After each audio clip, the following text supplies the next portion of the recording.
राजधानी लखनऊ में पंत नगर, रहीम नगर, खुर्रम नगर, अबरार नगर, इंद्रप्रस्थ नगर में लगाए गए लाल निशान को लेकर बैठक हुई के निवासियों को वर्तमान वक्तव्यों से उत्पन्न भ्रम को मिटाने हेतु प्रतिनिधियों से वार्ता हेतु 9 सदस्यों का चयन किया गया। दिनांक 31 जुलाई 2024 को इंद्रप्रस्थ नगर में कार्यालय परिसर में कोर कमेटी के सदस्यों की बैठक हुई, जिसमें वर्तमान स्थितियों में पंत नगर, खुर्रम नगर, इंद्रप्रस्थ नगर, शिवानी विहार, रहीम नगर के निवासियों की चिन्हित मकानों पर चर्चा की गई और अभी तक लाल निशान न मिटाए जाने के परिप्रेक्ष्य में सरकार की निंदा भी की गई।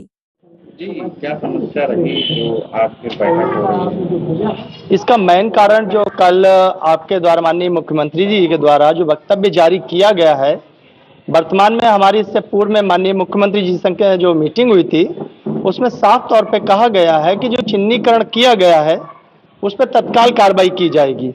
अभी तक नंबर 1 में उस पर कोई कार्रवाई नहीं हुई है और कल के माननीय मुख्यमंत्री जी ने बयान में कहा है कि हम नाइट सफारी निकालेंगे ही, उसमें कितने लोगों के मकान जाएंगे। और इससे भयावह स्थिति ये पैदा हो रही है कि पब्लिक में कहीं ना कहीं आक्रोश व्याप्त हो रहा है और पब्लिक भी इस बात से कहीं ना कहीं दुखद है कि भाई आपने जो वादा किया वो तोड़ दिया। नदी नहीं है, वो नाला है। ये आज की बात नहीं, अगर पुराने डॉक्यूमेंट्स में भी देखेंगे तो वो नाला है, नदी नहीं है। और दूसरी चीज अगर देखी जाए तो ये नदी अगर बनाना चाहते हैं उस बात से हम इनकार नहीं कर रहे हैं, आप नदी बनाइए, हम आपका स्वागत करते हैं इस बात के लिए। परंतु ये नदी जो बनाई जानी है गाटा संख्या 405, माननीय मुख्यमंत्री जी से मैं आग्रह करूंगा कि इस बात को वो सुने। 405 गाटा संख्या जिस पर रोड बनी हुई है, नाला वहां पर है, नाला इस पार नहीं है। अगर 35 से 50 मीटर भी ली जाएगी तो हम लोगों के जो मकान है वो सेपरेट हैं। अभी तक जो कार्य किया जा रहा है उससे यहाँ की पब्लिक बहुत ही निराशा व्यक्त कर रही है कि भाई हमारे संग जितने भी कार्य हो रहे हैं वो गलत हो रहे हैं और भ्रम की स्थिति पैदा की जा रही है। यदि आपको तोड़ना ही है तो एक बार उसका सीधा सा आंकलन करके जिसकी जो कीमत आती है वो दे दी जाए, उसके बाद उसे खाली करके वो मकान अपना चला जाएगा, मकान तोड़ लीजिए। या फिर नहीं तोड़े जाने हैं तो 2-4 दिन में हम निवेदन करते हैं माननीय मुख्यमंत्री जी एवं बीसी सर से कि वो मकानों के निशान जो है, आज 20 दिन होने आ गए, आपकी कोई भी टीम, कोई भी कर्मचारी मिलने नहीं आया है। नाले की स्थिति बस्तौली गांव में है, खुर्रम नगर, रहीम नगर में नहीं है।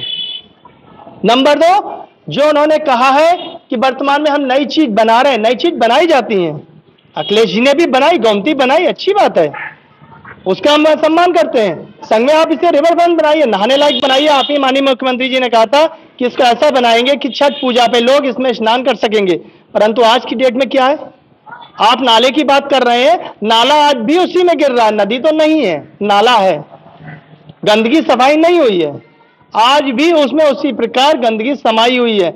आपने लोगों के विश्वास दिलाया था कि उनके सारे निशान मिटाने के बाद जो भ्रामक स्थिति अधिकारियों द्वारा उत्पन्न की गई है उसको खत्म किया जाएगा, अधिकारियों के खिलाफ कार्रवाई की जाएगी। पहले डीएम साहब, फिर मंडल आयोग, फिर आपका एलडीए ने आपको क्या रिपोर्ट सौंपी है उसकी भी कोई किसी को जानकारी नहीं दी गई है, जबकि हम लोग भी एलडीए के संपर्क में हैं, परंतु हम लोग कोई जानकारी नहीं दी गई कि क्या हो रहा है।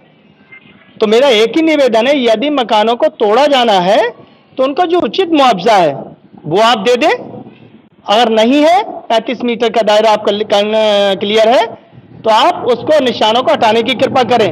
गाटा संख्या 405, मैं फिर दोबारा बोल रहा हूं, गाटा संख्या 405 जो रोड में है वहां पर पहले नाले को आप ले जाने का कार्य करें, और नहीं है तो आप जितने भी एस्टीमेट ये रोड जहां पर बनी है उसके सारे नक्शे वगैरह में दिलाएं और फिर इसकी जांच करें। मैं भी आपको एविडेंस दूंगा, आप हमको एविडेंस दीजिए।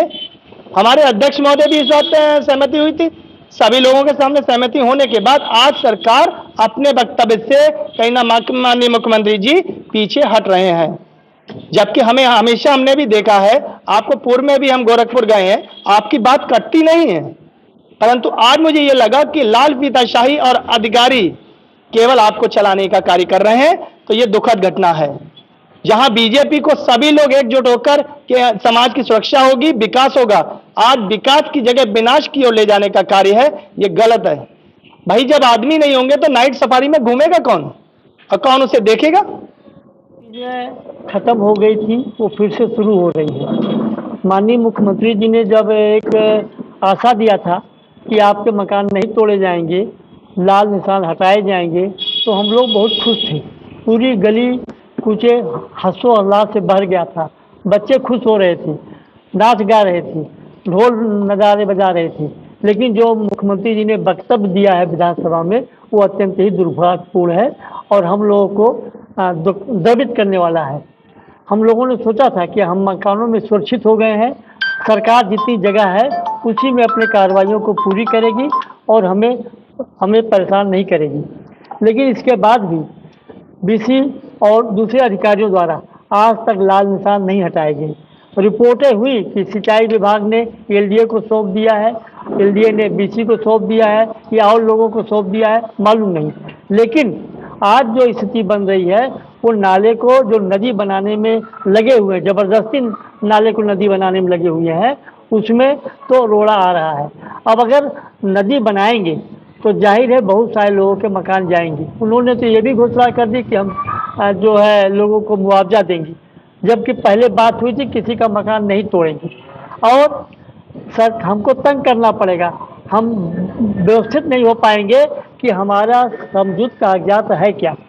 वो तमाम आरोप लगेंगे, तमाम कागजों की जांच होगी, किसकी ज़मीन है, कहाँ से आई है, कौन सा इतने आरोप लगाए जाएंगे कि सरकार हम लोगों को जो उचित मुआवजा है वो नहीं देने वाली, वो सीधे हड़पने का काम करेगी। तो ये अत्यंत दुर्भाग्यपूर्ण है। सरकार को इस पर विचार करना चाहिए। सरकार होती है, मुख्यमंत्री ने अगर अपने स्वयं के पोर्टल पर लोगों को निराश ना होने की बात कही है और कहा है कि मकान किसी के नहीं टूटेंगे, तो सरकार को उस पर गंभीरता से विचार करना चाहिए और उसके अनुसार ही कार्रवाई करनी चाहिए। आज तक 20 दिन हो गया, कोई भी अधिकारी कर्मचारी यहाँ नहीं आया कि आपके मकान नहीं तोड़े जाएंगे और लाल निशान मिटाए जा रहे हैं। इसलिए जो स्थितियाँ पैदा हो रही हैं, सरकार भ्रामक कर रही है और ऐसा विखंडित कर रही है कि हम लोग अदालती कार्रवाई भी ना कर सकें। सरकार को चाहिए कि कम से कम जो स्थितियाँ हैं उसको सीधे सीधे स्पष्ट करना चाहिए और जो कुछ वो बनाना चाहते हैं ज़रूर बनाएं, लेकिन हम लोगों की रोटी रोजगार और मकान को सुरक्षित रखते हुए करें। इन्हीं बातों के साथ मैं चाहता हूँ, हमने तो धन्यवाद पत्र भेजा था मुख्यमंत्री जी को ईमेल से, जवाब वहाँ आता है पता नहीं कैसा। उनका सीएमओ का जो कार्यालय है वो जवाब को सीधे लिखते हैं कि आप शिकायत पत्र में जो शिकायती पोर्टल है उस पर आप डालते रहिए। तो ये कोई मतलब है? जो व्यक्तिगत पत्र जाते हैं ईमेल से मुख्यमंत्री कार्यालय में, हमको नहीं लगता कि मुख्यमंत्री कार्यालय में उस पत्रों को पढ़ा जाता हो और फिर उसके हिसाब से काम किया। जो चिट्ठी जाती है उस पर ध्यान देना चाहिए, ये चिट्ठी है किस लिए। अब वो चिट्ठी शिकायती पत्र थोड़ा है कि हम शिकायत पोर्टल पे जाकर के उसको डाल करें। उन्होंने भेजा है, मैं दिखाना चाहता हूँ उसको कि जो चिट्ठी आई है वो ये दुर्भाग्यपूर्ण है कि इस तरह की चिट्ठी आ जाती है कि हम लोग जो है किस तरह की स्थितियाँ पैदा हो, आप इसे देख सकते हैं। ये चिट्ठी उनको भेजी गई है और उस चिट्ठी का ईमेल का जवाब आया है, ये भी इसके अंदर लगा है। ईमेल भेजते हैं कि आप इसको मुख्यमंत्री पोर्टल पे शिकायत पोर्टल पर डाल दीजिए। कौन सी शिकायत है हमारी जो मुख्यमंत्री पोर्टल पर डाल दें? कि समझना चाहिए उनको कि जो शिकायत आई है वो कौन सा पत्र है और किस माध्यम से पत्र है, उस बारे में जानना चाहिए। तो जो मुख्यमंत्री का जो सीएमओ कार्यालय है, भगवान भरोसे है, वो किस चिट्ठी को कहाँ रिफर कर देते हैं ये वही बता सकते हैं। उन्होंने मुआवजे की बात कही है? नहीं, ऐसा नहीं है। रविदास जी ने अकबर नगर की बात उठाई। अकबर नगर से हम लोगों को कोई लेना देना नहीं है और वो चीज़ें तो ख़त्म हो गई। जो चीज़ एक बार समाप्त हो गई है उस पर बार बार बात उठाना उचित नहीं है। हम उनकी अतिरिक्त लाभ की बात या मतलब बेरोजगारी की बात या और जो बीचे हैं वो चीज़ें उठाई जा सकती हैं, वहाँ पुनर्स्थापना की बात हम लोग नहीं कर सकते। खास बात यह है कि अकबर नगर के बारे में हम लोगों के द्वारा कोई वक्तव्य नहीं जारी किया जा रहा, उससे हम लोगों को कोई मतलब भी नहीं है, क्योंकि वो चीज़ें अकबर नगर में समाप्त हो गई उसके बाद उठाई जा रही हैं। हम समाप्त होने के कगार पे नहीं हैं, हम अभी शुरू होने के कगार पर हैं। तो हमने इस बात को पहले उठाया। अकबर नगर में लोगों ने जो बात उठाई वो वैधानिक रूप से नहीं उठाई। वहाँ 3 तरह के फ्रंट हो गए थे। एक मुकदमेबाजी में जा रहा था, एक जबरदस्ती आंदोलन करने पर लगा हुआ था और एक उसको विखंडित करने पर लगा हुआ था। और उन्होंने वैधानिक रूप से नियमतः कार्रवाई नहीं की, इसका परिणाम उनको भुगतना पड़ा। हम चाहते हैं हम जो भी कुछ कर रहे हैं नियम कानून और नियम के तहत कर रहे हैं। प्राण गोमती निवासी के संगठन के लोग क्या किसी मिनिस्टर से मिलने का भी हमने कोशिश की है, एक पत्र हम अपना डेलीगेशन तैयार कर रहे हैं, वो वार्ता करेगी पहले बीसी से, उसके बाद जिलाधिकारी से और उसके बाद मंडल आयुक्त से। 3 क्रमों में बातें होंगी और फिर हम देखेंगे हमारी वास्तविक स्थिति क्या है।